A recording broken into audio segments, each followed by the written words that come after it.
같이 보시겠습니다. 히브리서 12장 1절에서 11절까지의 말씀 함께 봉독하시겠습니다. 함께 읽겠습니다. 이러므로 우리에게 구름같이 둘러싼 허다한 증인들이 있으니 모든 무거운 것과 얽매이기 쉬운 죄를 벗어버리고 인내로써 우리 앞에 당한 경주를 하며 믿음의 주요 또 온전하게 하시는 이인 예수를 바라보자. 그는 그 앞에 있는 기쁨을 위하여 십자가를 참으사 부끄러움을 개의치 아니하시더니 하나님 보좌 우편에 앉으셨느니라. 너희가 피곤하여 낙심하지 않기 위하여 죄인들이 이같이 자기에게 거역한 일을 참으신 일을 생각하라. 너희가 죄와 싸우되 아직 피 흘리기까지는 대항하지 아니하고 또 아들들에게 권하는 것 같이 너희에게 권면하신 말씀도 잊었도다. 일러스되 내 아들아 주의 징계하심을 경히 여기지 말며 주께서 그에게 꾸지람 받을 때에 낙심하지 말라. 주께서 그 사랑하시는 자를 징계하시고 그가 받아들이시는 아들마다 채찍질 하심이라 하였으니 너희가 참음은 징계를 받기 위함이라. 하나님이 아들과 같이 너희를 대우하시나니 어찌 아버지가 징계하지 않는 아들이 있으리요. 징계는 다 받는 것이거늘 너희에게 없으면 사생자요 친아들이 아니니라. 또 우리 육신의 아버지가 우리를 징계하여도 공경하였거든 하물며 모든 영의 아버지께 더욱 복종하며 살려 하지 않겠느냐. 그들은 잠시 자기의 뜻대로 우리를 징계하였거니와 오직 하나님은 우리의 유익을 위하여 그의 거룩하심에 참여하게 하시느니라. 무릇 징계가 당시에는 즐거워 보이지 않고 슬퍼 보이나 후에 그로 말미암아 연단받은 자들의 의와 평강의 열매를 맺느니라. 아멘. 하나님의 말씀입니다.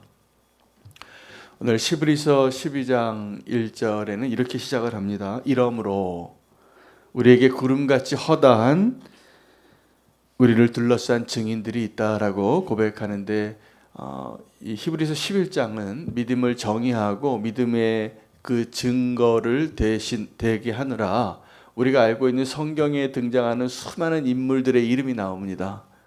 기억나실 겁니다. 수많은 믿음의 사람들, 그 사람들을 보면서 우리가 느끼는 느낌은 뭐냐 하면 나는 정말 그 사람들처럼 믿음으로 살 수 있을까? 과연? 이런 생각이 드실 겁니다. 그러시죠? 우리가 믿음의 싸움을 하면서도 정말 믿음의 영웅 같은 그런 사람들, 아브라함, 노아, 모세, 기드온 이런 사람들 같이 내가 정말 믿음의 삶을 살 수 있을까? 그들의 고난을 나도 당할 수 있을까? 그들이 끝까지 승리한 것처럼 나도 믿음의 승리를 할 수 있을까? 그 얘기를 한 겁니다. 그래서 이러므로라는 그 수많은 사람들이 이제 오늘 이야기하고자 하는 정말 결론이 됩니다. 이러므로 우리에게 구름같이 둘러싼 수많은 허다한 증인들이 있으니 이게 무슨 말일까요? 너는 혼자가 아니다라는 뜻이에요. 여러분 우리가 믿음의 삶을 살 때 이런 생각이 들 때가 있습니다. 나만 이렇게 믿음으로 산다고 바둥바둥 되느라 힘겨운 거 아닌가? 나도 좀 다른 사람들처럼 적당히 세상과 타협도 좀 하고 내 삶을 위해서 좀 즐겨도 보고 내 인생의 목적을 좀 이 세상에 둬서 나도 좀 이 세상에서 보란듯이 좀 잘 살아보고 그런 마음이 있으실 겁니다. 그런데 그 길이 아니라 우리가 정말 가야 할 길은 믿음의 길로 가셔야 되고 지금도 그 길 가운데 있으니 낙심하지 말라는 겁니다. 여러분 그 믿음의 길을 가는 사람들이 많습니다. 오늘 예를 들어서 이렇게 했는데 정말 믿음의 길을 걷고 믿음의 삶을 사는 사람들 중에는 우리에게 알려지지 않은 사람들이 훨씬 많습니다. 우리 어제 주님이 우리에게 주신 말씀 하나님의 나라가 확장되어지는 곳 저는 그 말씀을 준비하면서 제가 누린 기쁨이 참 많았습니다. 어떤 기쁨이냐면 지금도 하나님의 나라가 확장되어지는 것은 보이지 않는 것에서 이루어지고 있겠구나. 근데 우리에게 들려지고 보여지는 것들은 그게 더 사실이 아닐 수 있습니다. 그리고 어쩌면 우리 귀에 들려지는 것, 어떤 신문에 나오고 유튜브에 올라오고 많이 알려지고 이러한 것들이 저는 우리의 삶을 좌지우지하지 않게 하기를 바랍니다.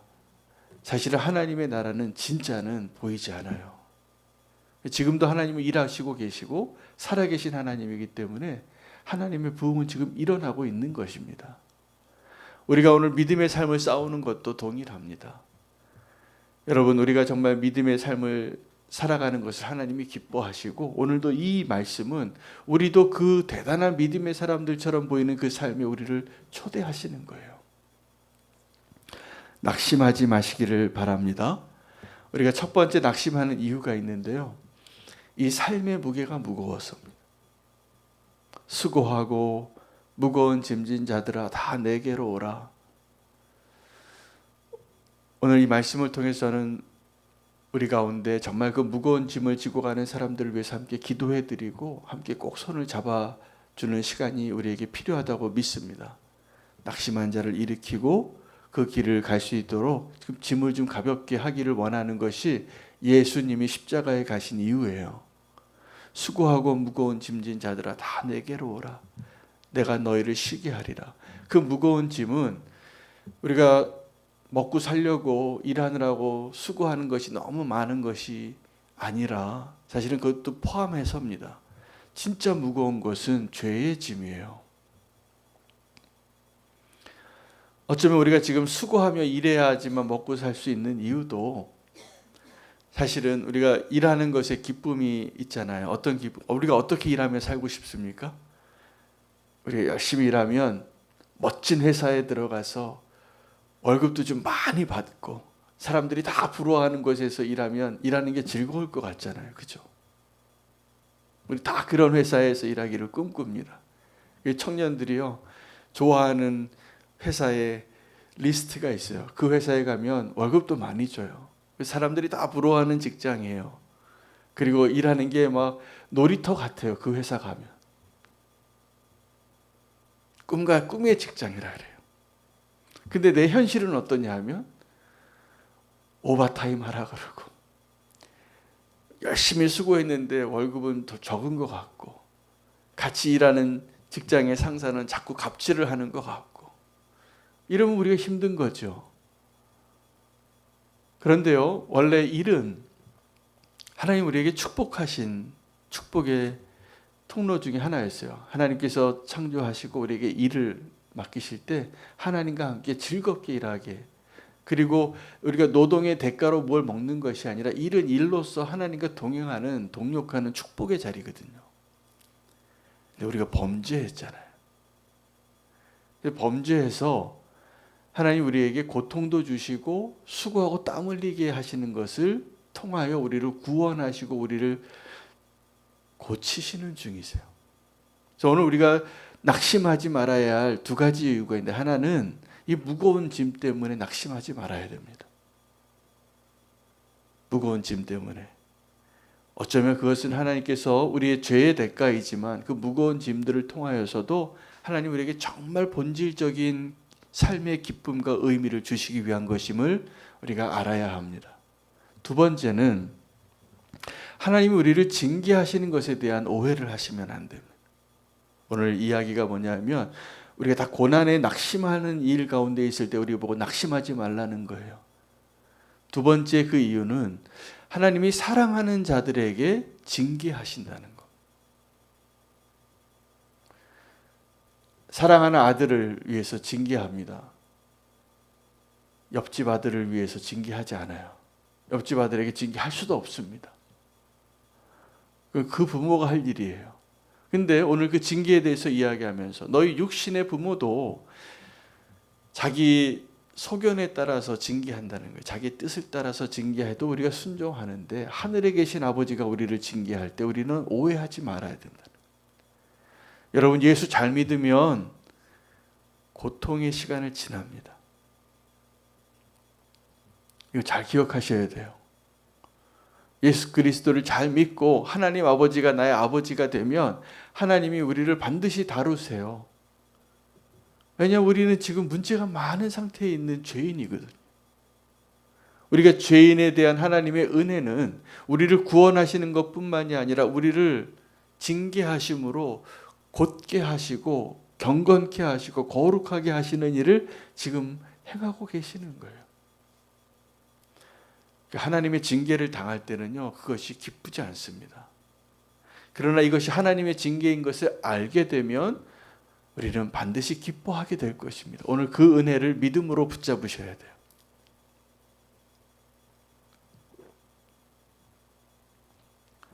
오늘 그렇게 이야기합니다. 사생아는 징계하지 않는다.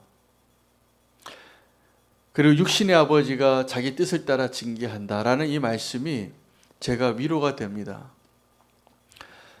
제가 좋은 아빠가 되려고 저희 아이들을 홈스쿨링을 했었습니다. 믿음으로 잘 양육하려고. 그래서 포기한 것도 있고 정말 믿음의 실험을 한 것도 참 많이 있었습니다. 근데 제가 이제 아이들이 다 커서 이제 성인이 돼서 저하고 대화를 하면 제가 확신을 가지고 아이들에게 믿음을 주려고 했던 것들이 가장 큰 상처가 됐더라고요.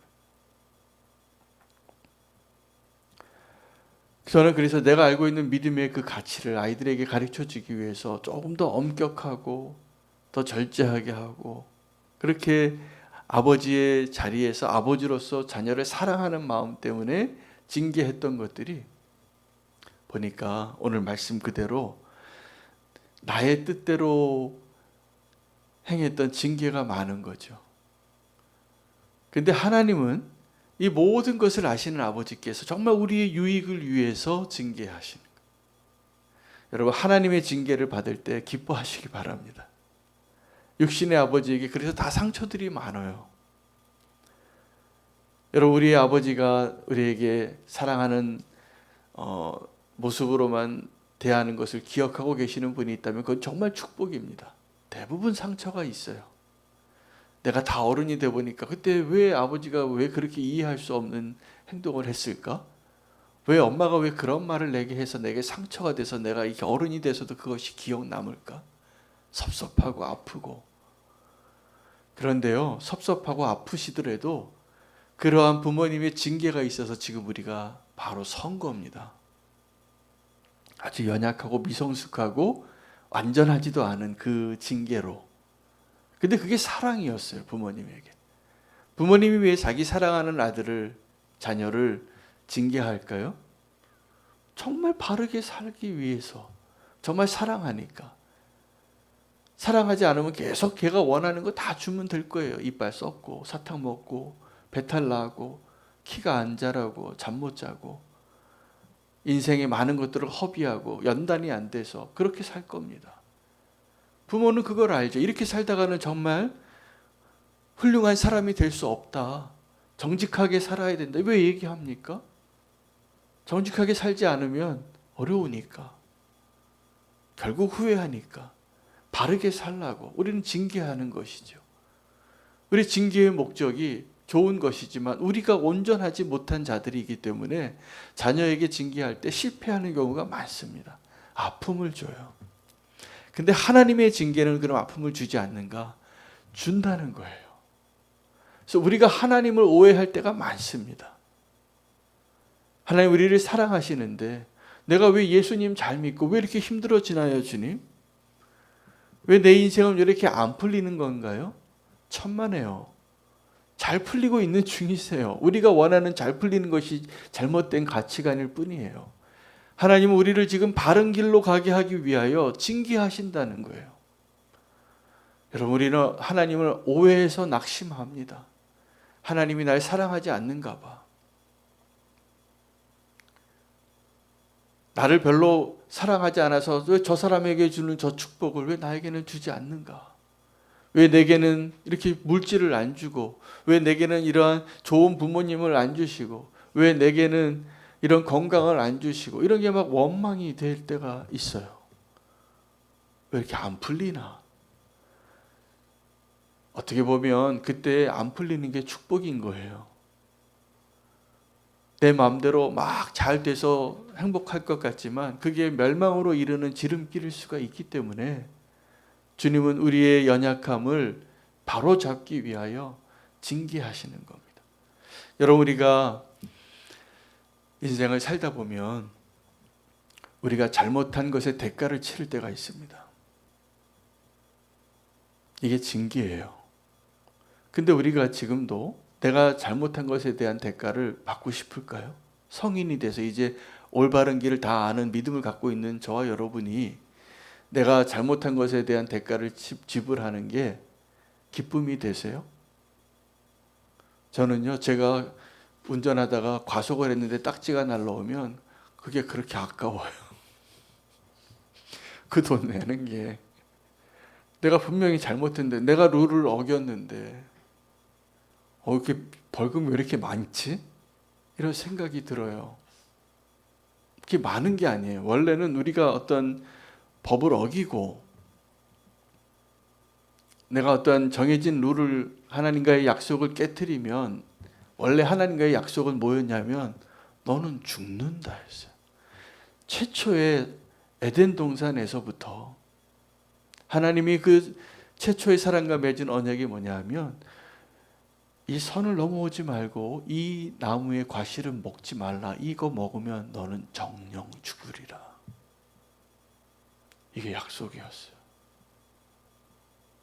근데 우리는 그거 따먹고요, 고난을 좀 당하면 이거 좀 너무 하시는 거 아닌가요, 주님? 이라고 말하는 겁니다. 우리가 지은 죄에 대한 대가를 생각해 보면 다 똑같아요. 우리가 어떠한 죄를 짓던 잠깐 내 마음에 품고 악하고 음란하고 더러운 생각을 하는 것도 죄예요. 내 마음에 누구를 품고 죽이고 싶다라는 생각이 드는 것도 죄예요. 내 손으로는 살인하지 않았어도 분노가 일어나서 누구를 막 죽이고 싶다는 마음이 드는 것, 그건요 살인한 것과 똑같은 죄라고 말씀하신 거예요. 하나님 보시기에 내 마음 안에 그런 악이 있으니까. 하나님은 우리 안에 그 악이 있는 걸 원치 않으세요. 오늘 그 믿음의 삶의 가운데 우리가 고난을 겪는 것 중에서 너희가 아직 4절에 너희가 죄와 싸우되 아직 피 흘리기까지 싸우지 아니하였다라고 말해요. 맞습니다. 우리는 죄와 이렇게 피 흘리기까지 싸우지 않고, 이건 우리가 그렇게 싸우지 않은 것에 대한 책망이기도 하고 사실을 선언하신 것이기도 하고 실제로 죄와 싸워서 우리가 이길 수 없다는 것을 선언하는 것이기도 해요. 우리는 죄와 싸워서 이길 수 있는 사람 하나도 없습니다. 누가 좀 도와줘야 돼요. 그래서 예수 그리스도께서 하나님의 아들이 우리의 자리에 오셔서 그 죄의 대가를 친히 감당하시고 우리를 구원하신 것입니다. 오늘 말씀을 통하여 믿음의 시작과 끝을 다시 한번 설명드리고 싶어요. 믿음의 시작은 하나님의 언약에 있습니다. 그리고 믿음의 끝은 그 언약을 성취하시는 하나님에게 있습니다. 그 하나님을 믿으라는 거예요. 그러므로 믿음의 주요, 온전케 하시는 이인 예수 그리스도를 바라보라. 믿음의 소유자, 우리에게 믿음을 주시고 믿음으로 살라고 우리를 부르시고 우리를 도우시는 그분을 바라보라는 거예요.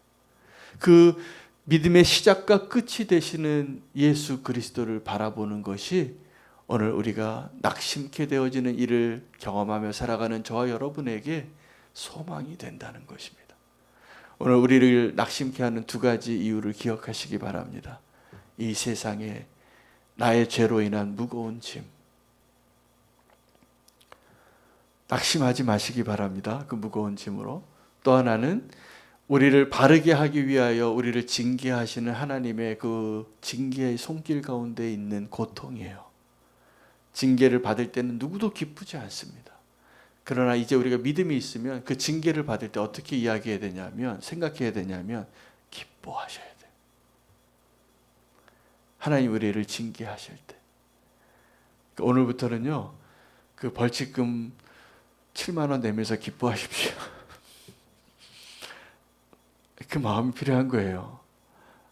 내가 하나님 앞에 징계받는 게 기쁘구나. 소망으로, 믿음으로 오늘 우리를 다시 한번 일으켜 세우시고 온전케 하시는 주님을 바라보시면 진짜 사랑을 발견하게 될 것이라 믿습니다. 오늘 믿음으로 사는 저와 여러분 되시기를 바라고 낙심하지 마시기를 바랍니다. 하나님이 이렇게 말씀